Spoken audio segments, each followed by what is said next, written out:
নারী জাতির তত্ত্বাবধান ও রক্ষণাবেক্ষণ সম্ভব হয়। একমাত্র বিবাহের মাধ্যমেই নারী জাতির সম্পূর্ণভাবে তত্ত্বাবধান এবং রক্ষণাবেক্ষণ সম্ভব হয়।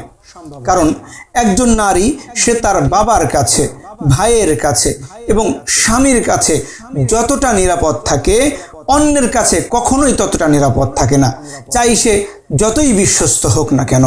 এর চাক্ষুষ প্রমাণ পেপার, পত্রিকা কিংবা অনলাইন সোশ্যাল মিডিয়ায় দৃষ্টি বোলালেই দেখা যায়। নাম্বার 3, নারীর সম্মানজনক জীবন জীবিকা সহজ হয়। নারীদেরকে প্রকৃত সম্মান ইসলামই দিয়েছে। ইসলাম শিখিয়েছে নারী হলো কোমল, নারী হলো আদরের, নারী হলো ফুলের মতো, নারী থাকবে রানী হয়ে, তার জন্য কাজ করবে সবাই। একজন নারীর জন্য কাজ করবে তার বাবা, একজন নারীর জন্য কাজ করবে তার ভাই, একজন নারী তার জন্য কাজ করবে তার স্বামী।